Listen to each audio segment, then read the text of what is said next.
માંડવી તાલુકા પંચાયતની પ્રથમ સામાન્ય સભા વિપક્ષના ગરમાવા વચ્ચે કારોબારી સમિતિ અને સામાજિક ન્યાય સમિતિની રચના થઈ।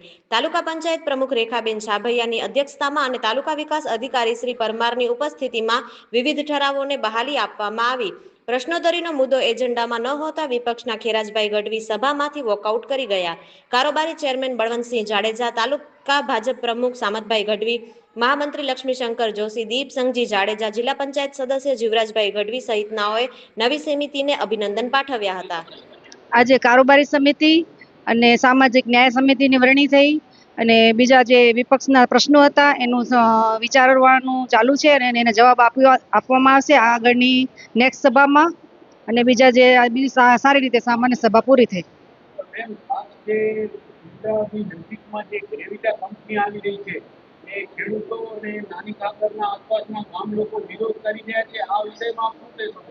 એનામાં એક ગ્રેવિટા કંપની આવી છે એનું સમાધાન ખેડૂતો માટે અને આમ જનતા માટે થવું જ જોઈએ। એ એક મોટો પ્રશ્નનું હલ નિવારણ થવું જ જોઈએ। તાલુકા પંચાયતની જે એક સામાન્ય સભા હતી, આમાં સામાન્ય સભાના જે પ્રકારો બે છે, એક ખાસ સભા હોય અને એક સામાન્ય સભા હોય। અને ખાસ કરીને જે સામાન્ય સભા હોય એમાં પ્રશ્નોત્તરીનો જે મુદ્દો છે એ સભ્યોના અધિકારો છે અને 60 મિનિટ સભ્યોને પહેલાં શરૂઆતના તબક્કામાં 60 મિનિટ એને પ્રશ્નો માટે આપવા પડે।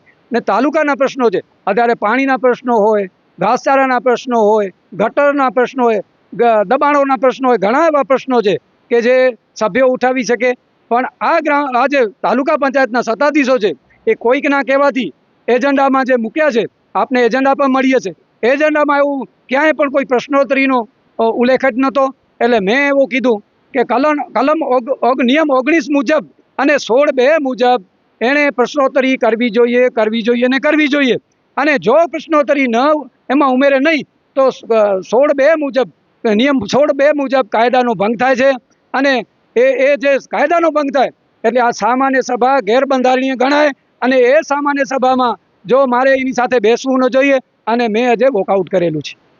ખેરાજભાઈ, ખાસ કરીને પ્રજાનો જે અવાજ છે વિપક્ષને બનવાની જરૂર બનતી હોય છે, ત્યારે ઘણા લાંબા સમયથી તાલુકા પંચાયતમાં વિપક્ષનો અભાવ હતો। આપની હવે ઉપસ્થિતિ છે, આપના સાથીદારોની ઉપસ્થિતિ છે, તો વિપક્ષ કેવું રહેશે?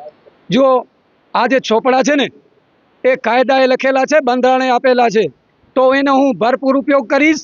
અને જો ગેરબંધારણીય રીતે આ તાલુકા પંચાયત એને ખાયકી કરશે, અહીંયા તમને ખબર છે કે જ્યાં હું ચૂંટાણું તેનાથી પહેલાં ટકાવારી ઉપર ચાલતો આ તંત્ર છે।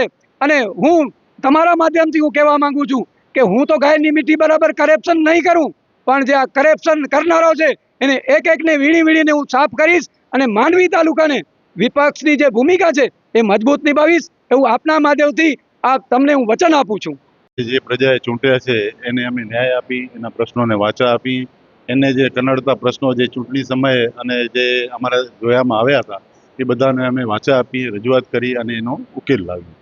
એટલે સૌપ્રથમ તો આ સભામાં જે પહેલાં અમે રજૂઆત કરી ખેરાજભાઈએ અને અમે કે આ સભા થોડીક કાયદાકીય દ્રષ્ટિએ, ટેકનિકલ દ્રષ્ટિએ ગેરબંધારણીય કહેવાય, કારણ કે આમાં ટેકનિકલ મુદ્દો એ હતો કે સામાન્ય સભામાં તમે પ્રશ્નોત્તરીનો મુદ્દો લખ્યો નહોતો। હકીકતે જો પ્રજાના પ્રશ્નો માટે આપણે ભેગા થતા હોઈએ અને પ્રશ્નોત્તરી ન થાય તો એનો કોઈ આ સભાનો કોઈ મતલબ રહેતો નથી। જો કારોબારી ચેરમેન માટે અને ન્યાય સમિતિની ચેરમેન જ રચના કરવાની હતી તો એમણે પક્ષીય રીતે કરીને અહીંયા જાહેર કરી દીધું હોત તો એ વસ્તુ થઈ જાત।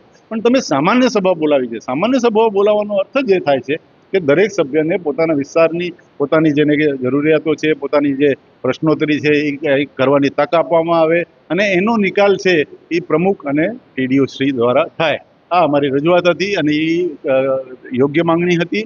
અને ખેરાજભાઈનો મુદ્દો પણ ટેકનિકલ મુદ્દો સાચો હતો।